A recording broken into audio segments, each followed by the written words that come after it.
And Sergeant Major Plumley did all 4 combat jumps during World War II. Sicily, Salerno, Normandy, Holland. Plus one more in Korea. But it just goes to show you, man. It's like, you know, you had those guys, like, they were just so resourceful. You had guys, so again, I'm not trying to over politicize this. This is just an observation. Yar. You had guys back then lying about their age to go serve, to go fight. Yep. You know, I took some time off from working on the farm. What'd you do? I went and killed Nazis. It's like, okay. You have people nowadays I went and killed. Or wait. No, can't say that. I just thought about it. Can't say that because then they'll try and cancel us. The J word. Yeah, because everything nowadays is derogatory. You talking about the Pacific? But that's what. Yeah. There was a God, I was listening to a podcast recently. It was there was a Marine, and it was on Jocko's podcast, and he was talking about how he lied. He was 15. He was 15 years old, lied to get into the Corps so he could go and fight after Pearl Harbor was attacked. And man, just when you listen to the things he talked about, it was freaking pretty ridiculous. Wild shit. Oh yeah, it was wild. Yeah, but we can get into the Pacific side of things at some point later. Yeah. So one of the cool things that they've been talking about on social media this week is they had a big celebration over in Normandy to commemorate the 80th anniversary of D-Day. And one of the cool things is they had some guys. And somebody got pulled off because, you know, they wanted to be disrespectful, but I'm not going to say who. Somebody got pulled off? What do you mean? What are you talking about? They call him the leader of the free nation or the free world. I don't know. I don't know who the guy is, but yeah, he walked off during part of the ceremony. Oh no shit. Okay. Yeah. We're gonna not get into that. Yeah. But they had a bunch of dudes go out and they did a parachute drop out of some of the same planes that they used 80 years ago. Some of the same C-47 aircraft that still had guys like sign their names and stuff in it 80 plus years ago. Yeah. Or 80 years ago. That's so awesome. They had a bunch of the dudes from like Black Rifle Coffee. Those guys like Andy Stumpf, a lot of the guys that were involved in the 777 expedition go out there. I'm going to see if I can find that picture of Tim Kennedy. Well, of course, Tim Kennedy would have gone and jumped. Oh, but you did. That's not the only part. He re-enlisted on the drop zone. What? Yeah. What, recently? After he jumped into Normandy. This jump. Yes. Damn. That wasn't even the best part, dude. That wasn't even the best part. The best part was that he was. Oh, here it is. Tim Kennedy's a freaking beast, man. I freaking love that guy. So here is. Hold on, let me pull up this picture real quick. This is awesome. Pull it up. Oh crap! I can't pull it up. I can't make it bigger. But anyway, it's on Instagram. I don't have an Instagram, so I can't pull it up. But anyway, so did you see it? No, but I. What are you slapping your hand for? Is that meant to me because I don't have Instagram? No, you said I can't make it bigger. Oh, shut up. I can't make the picture bigger, you ass. Speaking of ass hattery over here. No, but so what was cool about the picture, though, so all the guys from like Black Rifle, like Evan Hafer and Matt Best and Logan Stark and Andy Stumpf, who's now pretty heavily involved with them, they all jumped in, and a lot of the guys are wearing like the correct period garb. They're wearing the old school like World War II airborne paratrooper fatigues and all that kind of stuff. Tim Kennedy takes it one further. So there's a historical footage of the paratroopers that like only like shaved mohawks and stuff. So they had like mohawks on their heads, and they had all like the grease paint. Oh, That's what he did. That's what he did, and he that re-enlisted. was So not only did he re-enlist, yeah. go ahead. Did you know that was because that was a squad that actually went in with they called him James McNasty McNeese. Do you know the story about James I've McNasty? heard the story of that. Yeah. Oh my god, you have to look this guy up. I know. I'm familiar with it. But yeah, so he ended up shaving his head like that. Tim Kenny's got a mohawk, Yes. and he's got grease paint all over his face. Had the freaking chief of staff of the Army, General George, who's this current chief of staff of the Army, and then Sergeant Major of the Army, Weimer, are sitting there officiating his re-enlistment stuff. And he's got all the guys from Black Rifle behind him holding the flag, and he's on the beach and stuff. It's badass. Oh my gosh. Nice. It's so freaking badass. It is legit, man. It is so dope. It's badass. It's badassery at its best. Yes, it is. So dope. But yeah, man. So I mean, just cool stuff. Fantastic. Like they had a bunch of dignitaries over there and whatnot. So pretty legit. But yeah. So like they had a few of the guys. They actually had to go, and it was here in Davie, Florida. They were talking about. Oh, here's a picture of them. Let me see if I can share this real quick.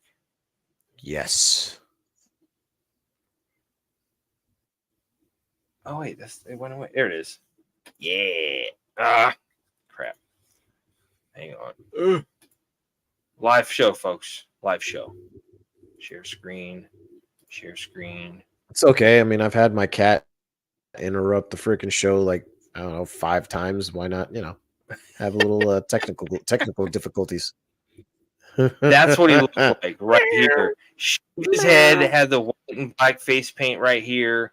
That's him right there. He is. That's it. That's McNasty right there. Can you see that? Yep. Hell yeah.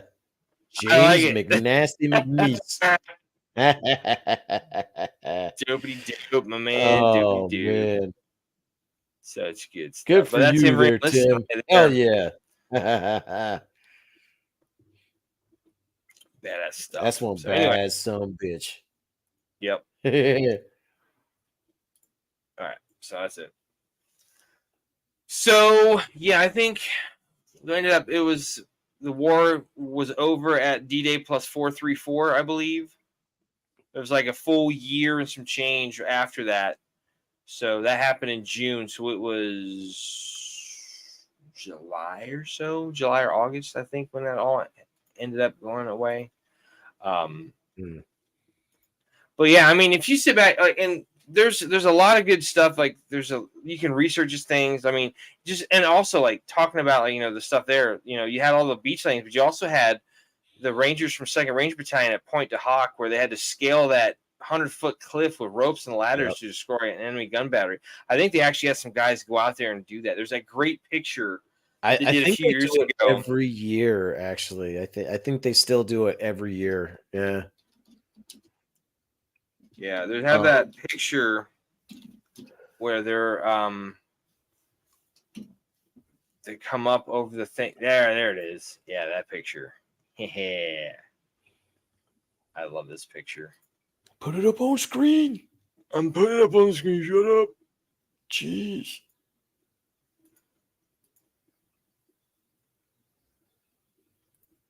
That's it. That's such a badass picture. You got it. That's from 5 years ago. So that was the 75th anniversary of D-Day. You got a dude wearing World War II stuff. You got a current guy in contemporary Ranger stuff coming up over the wall. Chills, man. Heck freaking chills. I think we did an episode with that picture before. That was as our thumbnail. I believe we did. Yeah. Such a great picture. picture, Chills, man. Gives me chill. Anyway, so yeah, if you get a chance, if you're not familiar with it, look up all the facts. Like, there's good movies out there. Saving Private Ryan is a very good, accurate, movie accurate representation of the landing at Yeah. Normandy Beach.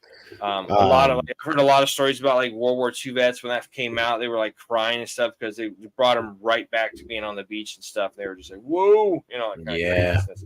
There's a lot of good World War II movies. There's, like I said, Saving Private Ryan. There's a bunch of them to list. So and a couple of good miniseries too. Like I mean, like Band of Brothers was like, oh man, honestly, huge. Band of Brothers was such an amazing freaking miniseries, and it's such a good miniseries. I had to buy it twice. I ended up buying the DVD version when it first came out because, obviously you had to have the DVD collection, and then when they did the Blu-ray re-release, I was like, hell yes, let's do it. Better picture quality, better sound. Hell yes, let's do it. And I went ahead and got it.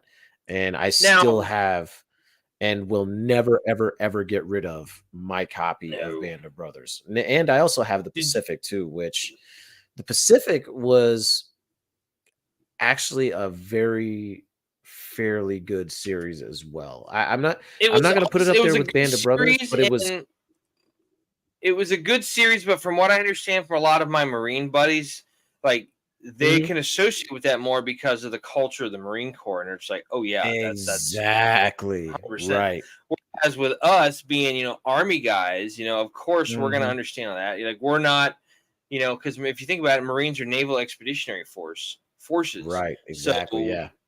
Of course they're gonna be going out and doing the island hopping and all that kind of craziness, and like just AKA the men's department. Pretty much. I mean, how would you like? I heard a guy say it themselves, folks. Don't take it from us. a guy described it one time. He's like, "How would you describe the Pacific?" He's like, "Raw, fucking raw." And I'm like, "Okay, sure." Man. So there's supposed to be that new one, Masters of the Air, that's coming out from Apple, which is supposed to be like about the Air Force, war in Europe and whatnot, Air Force involvement in that. So what back then would have been the Army Air Corps. Yeah, it would have been. Well, before it was, at that point, it was the Army Air Force. Yes. The Army Air Corps, and then it became the Army Air Force, and the Air Force separated in 1947 and became their own service branch. Became their own entity. Became their own thing. So yes. But anyway, so 80 years. Crazy to think of that, how long that's been, Yeah. It's like we're gonna be sitting here talking about like when they went into freaking Iraq the first time. Yeah. And all that stuff. We're like, oh my god, it's gonna be crazy. So dude, but there's just so much information on all this. Like we can't even. We're already past over the 20-year mark. We're at the 21-year anniversary from when the first boots hit the ground in Iraq for the second invasion, which was we're getting old, dude. Yeah. We're gonna be like those old crusty freaking geezers that like to tell their war stories. We're on our way, dude.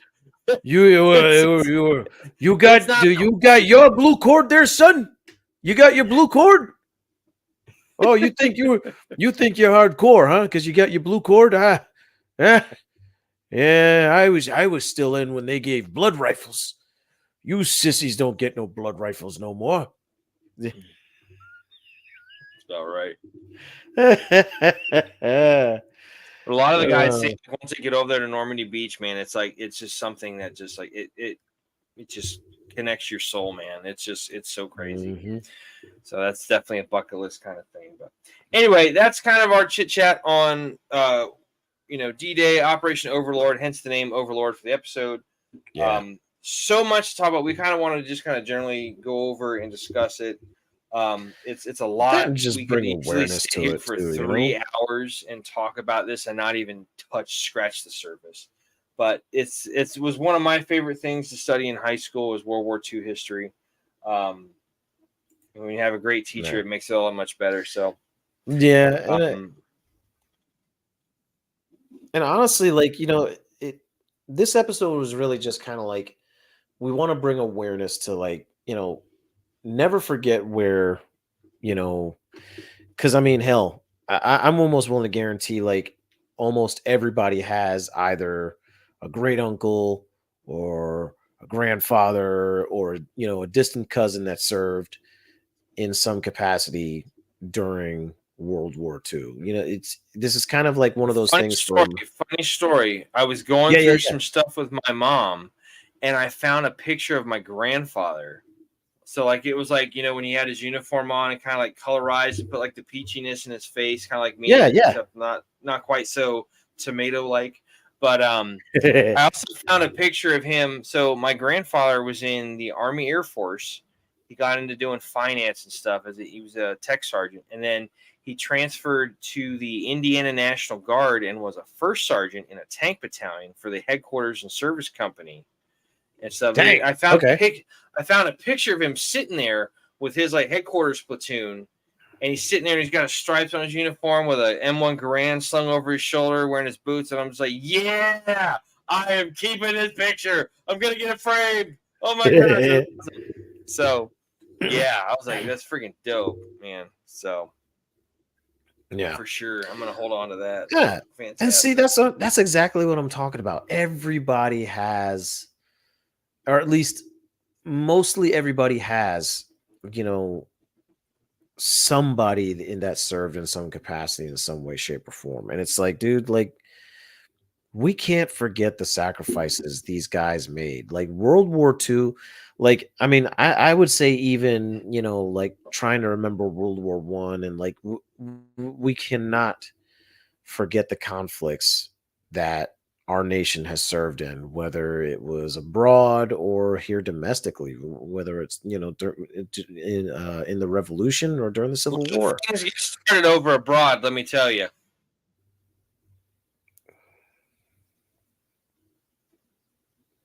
Too easy? Yep, too easy. Sorry. We're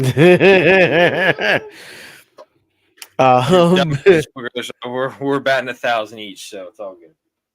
No, but you're absolutely right. I mean, it's so easy for us not to remember where the rights and the liberties that we have, where they came from. These guys paid for this stuff in blood.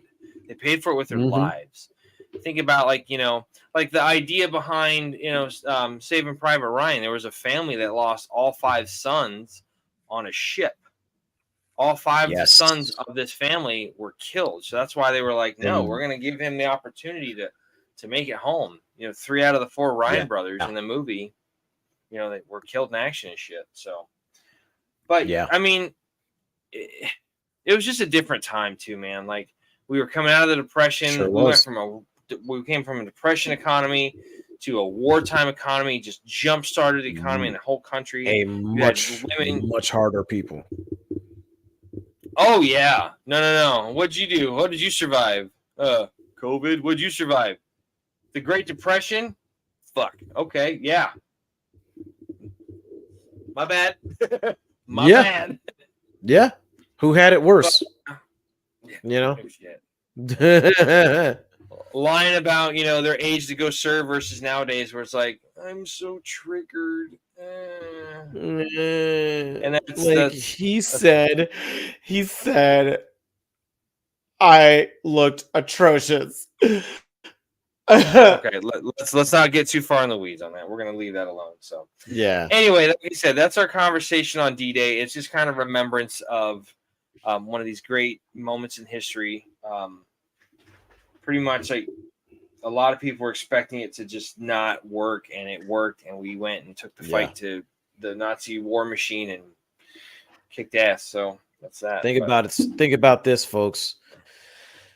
Where everyone is making the claim that they're fighting Nazis today, these guys went and fought real Nazis that actually killed real people.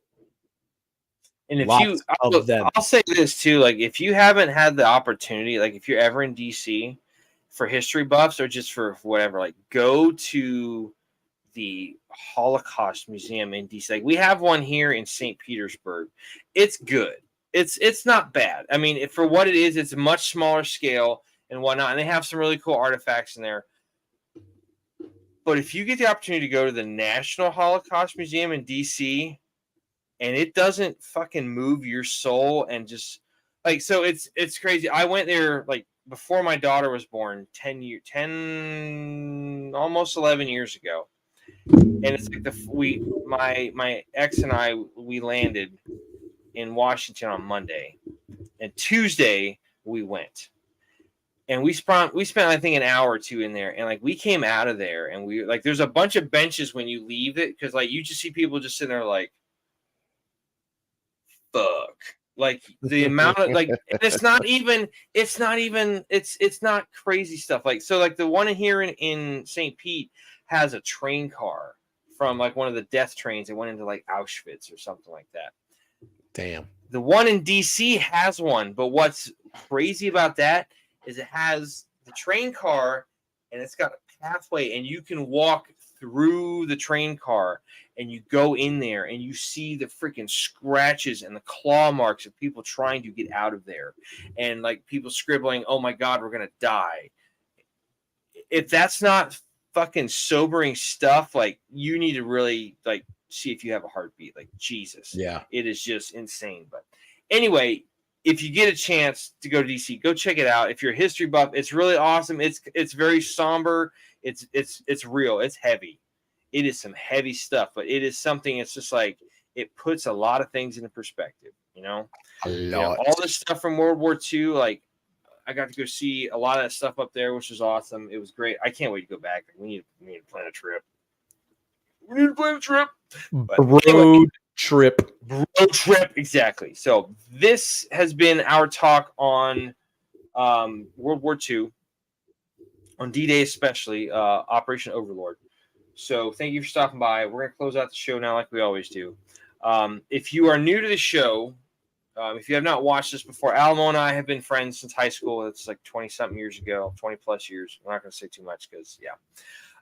We've been friends for a long time. But also the fact that we've worked together.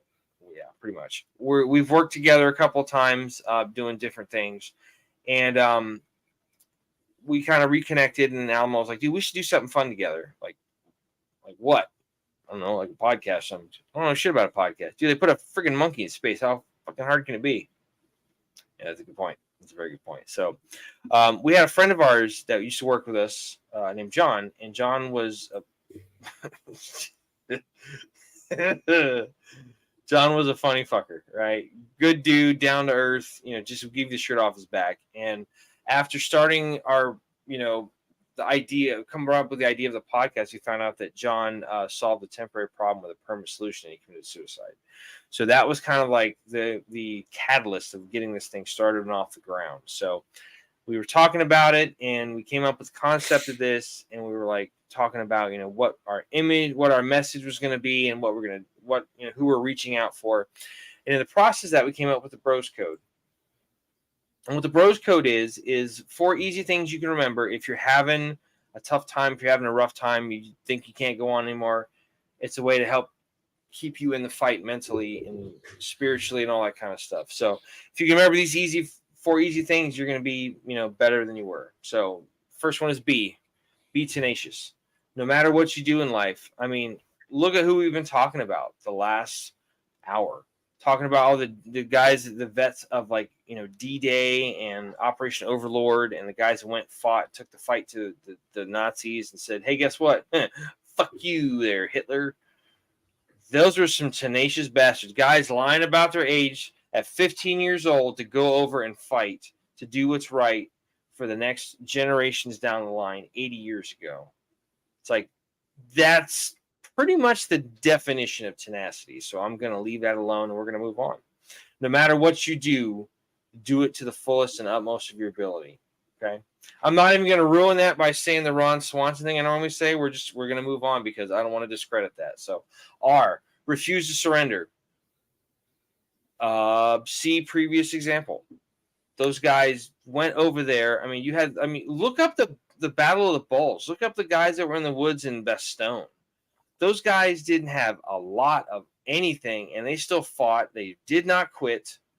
They were getting frostbite. They were freaking frozen all the time, and they went there and said, yeah, we're not going to give up.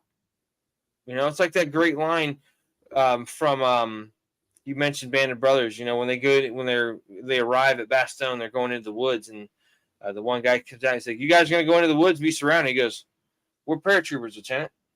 We're supposed to be surrounded." Yeah, kind of setting the stage right there. No matter what happens in life, man, when you get kicked down, you got overwhelming odds. Refuse to surrender. Don't give up. Don't quit. Keep fucking going. Oh, obliterate your obstacles. I mean, this whole episode is pretty much a bunch of great examples of what the Bros Code is. Like, these guys had no supplies. They got scattered all over the countryside because the planes were going too fast. The shock of the plane going that fast stripped all the gear off of their bodies as they jumped from the aircraft because the prop blast, that's what the word I was looking for. The prop blast was so bad, it just dropped all this gear they had, machine guns, ammos, rations, TNT, mines that they carried with them, just gone. Most guys had, a knife, a compass, maybe some brass knuckles. Those guys still went there. They wreaked havoc. They brought the fight to them. You know, what do they call the paratrooper guys? Devils in baggy pants. Yeah. No matter what the obstacles are, get over them, get around them, and continue to hit the OBJ. S, seek out help in a time of need. So, we said with our good friend John, you know, there's nothing we can do to bring him back, and that's sad because John was a good dude. Like, he really was. You know, like anybody, he had some issues, he had some demons he was trying to work through, and he ultimately succumbed to that, and that's unfortunate. You know, because he leaves behind a lot of friends. He leaves behind, you know, people that would like to still see him here, myself and Alamo included. What people need to realize, it is okay to not be okay. Everybody goes through something at some point in their life. Some of it is more often, it's more continuous. Sometimes it's little pockets of it here and there. That's called being human. We all go through things. We are social creatures by nature. Remember that. Don't ever think you have to go through this shit alone. Like, there's rough times. There's times I've called this guy in the middle of the night and I'm like, "Hey man, let's talk." There's times he's called me in the middle of the night and be like, "Dude, I'm not in a good place." All right, cool, let's talk. There's been other times where things have happened, you know, and you're there for your fellow man, you know, and that's just what we do, you know, especially our community, our military and veteran and first responder community. Like, we're such a small swath of the population. It's like, we really got to look out for each other. So, you know, we're the true 1%.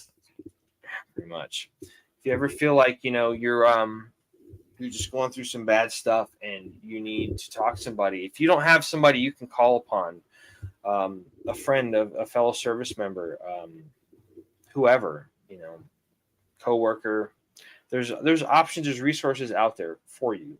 If you ever feel like you're going to harm yourself, obviously don't. But if you need to talk to somebody, there's a National Suicide Prevention Hotline. It's 1-800-273-8255. Again, that's 1-800-273-8255, or the last four letters you can, last four numbers, you just hit TALK, TALK, 1-800-273-TALK. You can also, if you have a cellular phone, you can call 988. You can call or text 988. They have somebody that will respond 24 hours a day, 7 days a week. And that's a cool option because a lot of folks, you know, have cellular devices or they're texters or whatnot nowadays. So whatever the method of reaching out, reach out, get in touch with somebody. I mean, everybody, there's not going to be too many more World War II vets here anymore. Yeah. They said this is probably the last time they're going to have, you know, living people here, because these guys are, you know, 15, so 80 years ago, that makes them 95. There's so many dudes that you've seen these pictures stuff in wheelchairs and whatnot. Like, these guys are dying off fast. Oh yeah. So just remember, like, and you know, shame too. Yeah, it really is. That's life. That's life. You know, they're not going to be around much longer, so we gotta, you know, make sure we honor them while they're here. But that being said, you know, we don't know how long we're going to be here. Don't feel like you have to go through this alone. I mean, this is the big thing that we're fighting, and this is, on average, how many veterans commit suicide a day? It's 22 a day. You do not need to be one of those 22. I mean, that's a large number, but when you know one of those people that's a 22, like we do with John, it's just like it's pretty shitty. So just remember that, and understand, like, reach out to people. Don't feel like you have to go through things alone, because you do not. We're social creatures. We need to look out for our own. Let's fucking go. So on that note, if you can do those 4 things, you're going to be okay. You're going to at least be a better shade of okay than you were before. So, but I'm going to hand off to Alamo. He's going to close us out, and then we're going to get out of here for the week. So take it away. Gonna do the KISS method tonight. We're gonna go ahead and let you know that there's a few options out there for you to be able to contact us if you guys really needed to contact us, especially on social medias. Places like Facebook, you can find us at facebook.com/battlebros.podcast. You can also find us on Instagram at battlebros_podcast. You can also find us on the X, formerly known as Twitter, at BattleBrosPC. And you can contact us there via the instant messaging system. Like Max said, hey, this is a community. That's the whole point of this. If you feel like you don't have anybody that you can speak to, reach out to us. We have very many different ways that you can do that. One of them is definitely the instant messaging system on all the social media platforms that I just mentioned. But we also have a Gmail where you can contact us at battlebrospc@gmail.com. That's once again, battlebrospc@gmail.com. And if you feel the need to reach out for someone and you're trying to do it privately so that they don't know that you're doing it, or if you feel like you're one of those individuals that you feel like you can't say what's on your mind to others, definitely reach out to us at battlebrospc@gmail.com. And we will do the best we can to try and assist, try and get help for both you or the individual that needs help. If you have other areas where you would like to catch us, you can and say, for example, audio platforms and whatnot, where you want to listen to us, you can do that on iHeartRadio, Spotify, Amazon Music, Google, and as well as other video platforms as well. You can do that on YouTube, and you can do that on Rumble. Spotify has the option now where I upload our videos, and you can see the video as well as hear us there. So you not only have just 2, but you have 3 options now as well.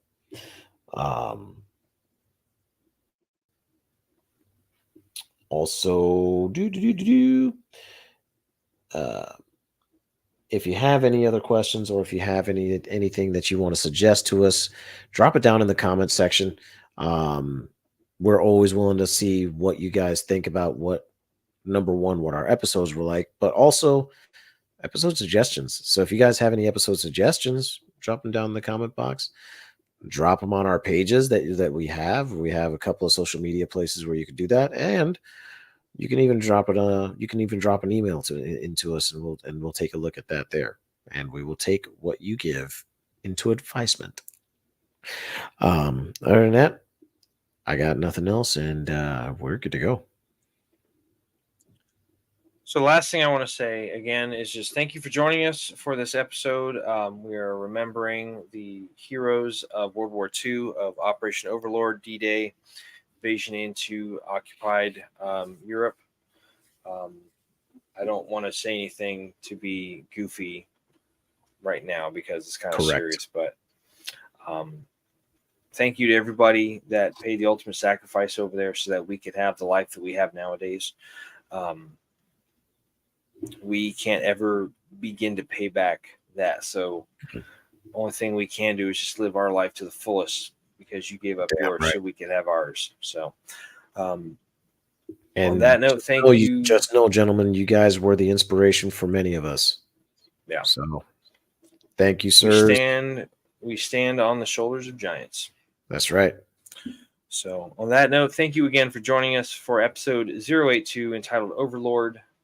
This has been the Battle Bros podcast with myself, Mac, and my co-host Alamo. Thank you so much. We appreciate your time this evening. And we look forward to hopefully having you come by and visit us again soon. We should hopefully be on next week. I don't think we have anything conflicting with that. So we should be on next week with another conversation and whatnot. But yeah, that's all I got. So thanks again, and we'll see you down the road. Battle Bros out.